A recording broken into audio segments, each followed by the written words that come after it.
This week I'm driving the 2023 Ford Maverick XLT Tremor all-wheel drive. Let's get into it. The Maverick is a compact truck with a unibody design. Ford introduced this in 2021, throwing it squarely in the all-new compact truck market here in the US at least. Before we dive too deeply into what we're driving here, let's talk about the trims offered on the Maverick. So you basically have three trims with the Maverick. You have the XL, the XLT, and the Lariat. Now we drove the Lariat trim last year and put out a video review on that. Really liked the truck. It was the first time I've got to drive the truck. I was a bit skeptical at first, but after the full week of driving it, really liked it. Still really like the truck. We're gonna go through this one. This is an XLT, but it has the Tremor package on it, something I'm super excited about. So let's dive in and see what's going on with the Tremor package, starting with the exterior design. And first off, the paint color here is Avalanche. It's kind of a grayish bluish color. It's okay, especially with these orange accents that you get with the Tremor design. So along with the Tremor package, you do get the dark appearance headlamps and tail lamps. We get the rugged all-terrain tires with 17-inch Mach Dark Aluminum Wheels. And of course, you've got that orangish copper look in those. But you also get the off-road tuned suspension with a 1-inch lift and steel skid plates. So this is not just a package. The Tremor actually gives you more off-roading abilities. And of course, you have to have the all-wheel drive option on your truck to get the Tremor package. Makes sense there. But on top of the Tremor package itself, we also have what Ford calls the Tremor Plus Appearance Package, which gives us the carbonized gray elements around the vehicle, including the roof, the hood, the lower door graphics, the door handles, and the mirrors. And while my favorite part of the Lariat was the interior, my favorite part of this truck is definitely the exterior. We're gonna jump in the interior in just a bit, but I really do love all the graphics and extra bits that you get for the Tremor package. It just adds just a little bit to this exterior design that makes it just a solid looking truck. Size-wise, all of the Mavericks have a 121-inch wheelbase. It's a small compact truck, and you can tell.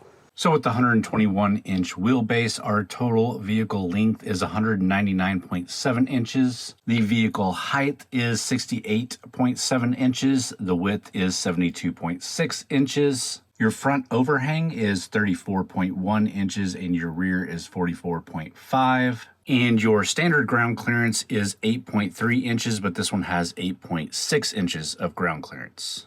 All right, and with that, let's check out this bed really quickly. We do have the spray-in bed liner that is an optional extra here with the Maverick. We do have a little bit of bed storage, but not as much as some of its competitors. And of course, Ford did a lot with this truck to make it as easy as possible to do some DIY customizations to the bed to fit your needs. I think it's really cool what they did there. But other than that, the bed is pretty standard. No matter what trim or engine option that you get on the Maverick, your payload in the bed is 1,500 pounds, which for a truck this size should be plenty. Speaking of a truck this size and having plenty, let's go ahead and check out the engine under the hood.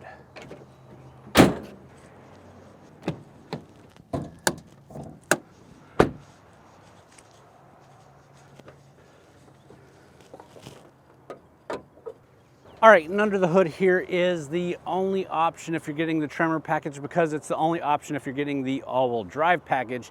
It is the 2-liter EcoBoost 4-cylinder engine. It pushes 250 horsepower, 277 pound-feet of torque, and is matched up to an 8-speed automatic transmission. And when we drove the Lariat last year, this is the same engine we had in that. The base powertrain is a 2.5-liter hybrid engine, and the Maverick was credited with being the first truck in the American market to come standard with a hybrid power plant. You're going to get better fuel economy with that hybrid than you do with this one here, but I have yet to be able to test out a Maverick with that power plant, so I can't really compare them there. I can say in my last video, I did rag on the power plants, even this one, the more powerful engine, as being a little bit underpowered. We'll talk more about that as we drive it, see if my views have changed a bit after driving this one. If you're looking at towing with the Maverick, it doesn't really matter the setup necessarily. You're looking at 2,000 pounds of towing. You can option up to the max towing package, which will get you up to 4,000 pounds of towing. But again, that one has to have this 2-liter EcoBoost, and you have to have the all-wheel drive to be able to option up to the max towing package. With that, let's jump inside, take a look at the interior, what we think about this one. Then we'll take it for a drive and wrap it up a little bit after that.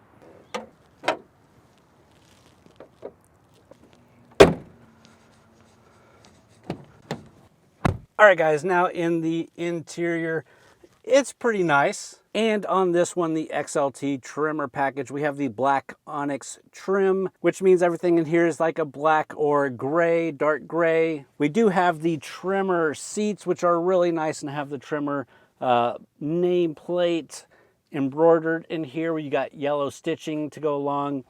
Really nice cloth seats. I really do like these cloth seats. And nice little geometric patterns around the rest of the trim pieces that kind of break it up and don't just leave it a flat, solid, plasticky look. Let me kick it on and show you guys around, which is done with a actual key. There's not a push button start in this. You don't get the hands-free entry where you just grab the handle or anything like that. You do have to pull the key out and unlock the doors and have the actual key in the ignition to start the vehicle. So let's get that done.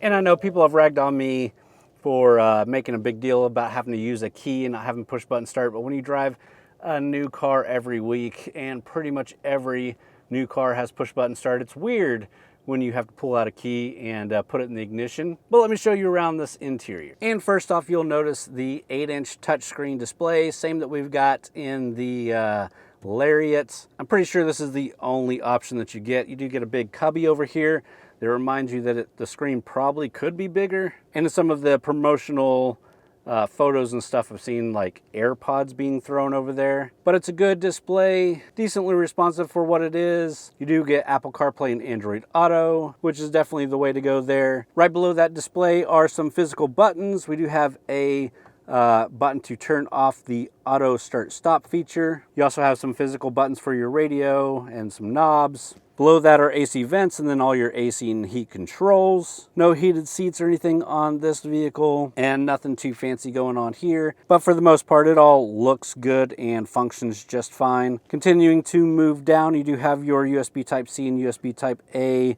charging ports and interface with the Apple CarPlay Android Auto system. Further down is a nice tray. This is a good place to throw your phone. It looks like this could be a wireless charging pad, but it's not.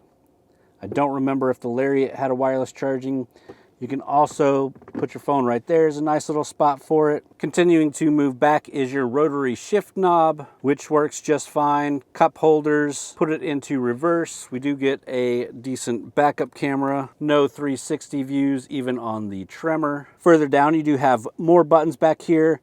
You do have a Tremor button, which is going to switch your off-road modes. So we do have a normal, tow haul, slippery, mud ruts, sand,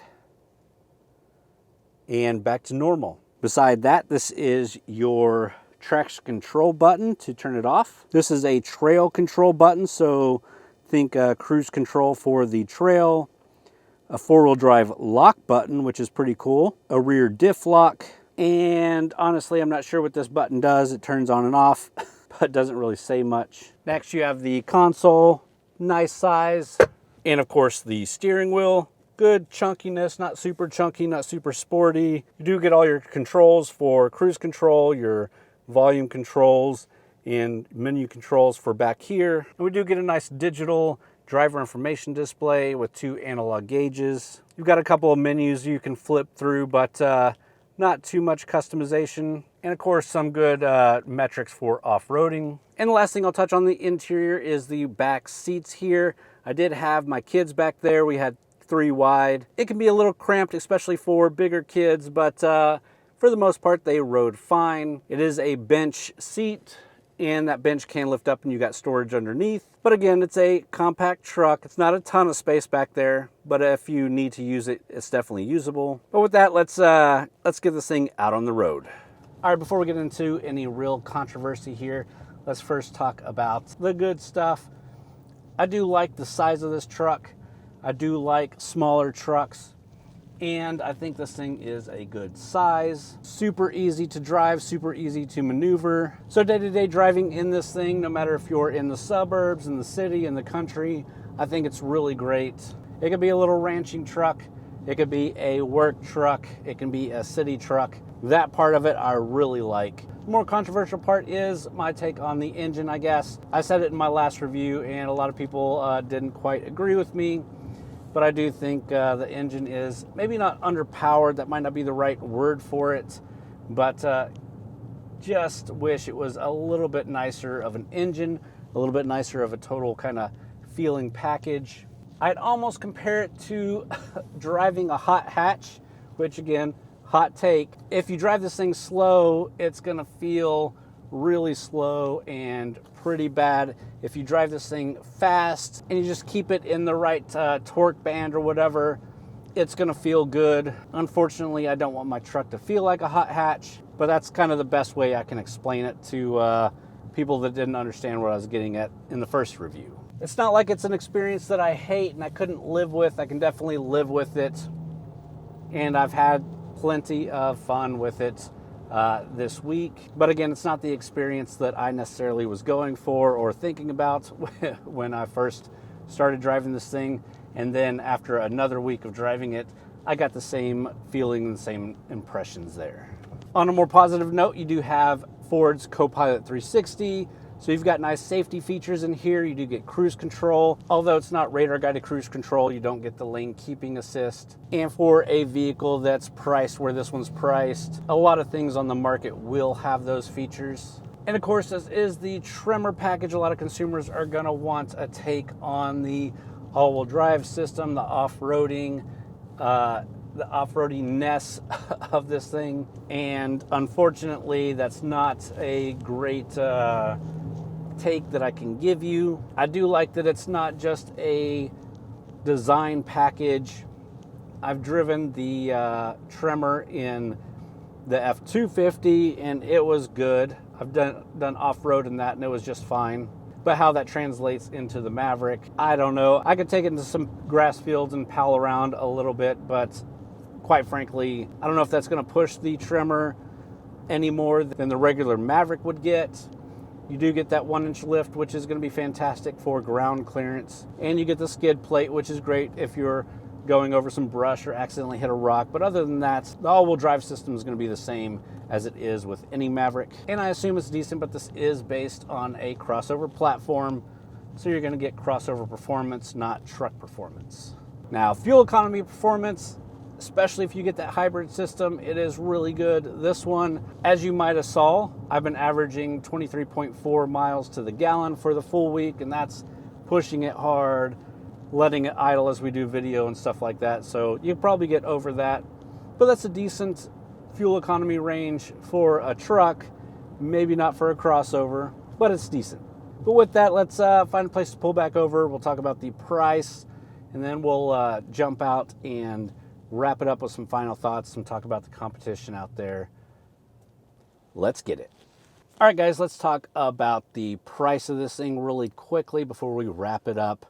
First off, the XLT trim starts around $23,000, which is really good. The Tremor package itself is just under $4,500, but this one has a couple other options as well, which brings its total MSRP to $33,965, which, fair enough, $35,000 is kind of probably a standard price for a vehicle these days. The Lariat we drove last year was just over $30,000, so it was actually a little bit cheaper than this one, even though it was a higher trim. And again, that's thanks to the extra money put into the Tremor package here, which you'll have to decide if it's worth it or not. If I was getting a Maverick and dead set on the size of a Maverick, I do like the Tremor package on here.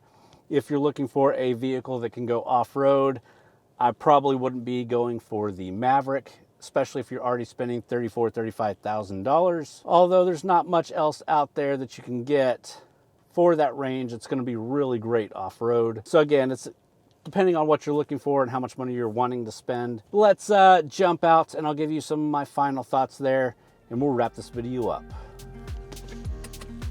And after a full week of driving this Tremor and having the Lariat for a full week last year, I'm left with about the same conclusion. I really like this truck. I think it has a great place in the market. I definitely like this Tremor package. Like I said, I like the exterior and the extra ruggedness that it gives you for the Tremor, although I liked the interior a little bit better on the Lariat, obviously. If I was buying one for myself, I'd definitely choose a different color, but that's always subjective there. It is a solid truck, and I do like it. Where it fits in the marketplace, it's kind of on its own because it's smaller than even its competitors. The Hyundai Santa Cruz, which I haven't driven for a full review, but I have driven at a few events and really like it, really like the design of that thing. It's a little bit bigger than this, and I do like the engine under the hood a little bit more. And of course, I've heard a lot of people not like the design. I've heard a lot of people do like the design. I personally do like the design of the Santa Cruz, so that's another just kind of subjective thing. I do like the design of this. I think it's a little bit bubbly for a truck, but with this Tremor package, I think it helps a lot. So if you're in the market for just a small kind of work truck or something to cart around and you do need a bed and you're just sick of throwing stuff in a crossover, or all the mid-sized trucks that are small trucks are getting too big, this Maverick definitely fits that category, and I definitely recommend it if you're looking for that. Well, I hope you enjoyed that video. If you did, please hit the thumbs up button. Let me know in the comments below what you think about the Maverick with the Tremor package on it, what you think about it versus its competition out there today. Subscribe to the channel if you're into automotive reviews. We do a different review every week, and we're in Texas, so if you're into trucks, we definitely do a lot of trucks. I'd also love it if you go check out txgarage.com, where we've got a lot of authors over there writing reviews, as well as event and news coverage, and a ton of other stuff over there for automotive enthusiasts. But with that, guys, thanks for watching.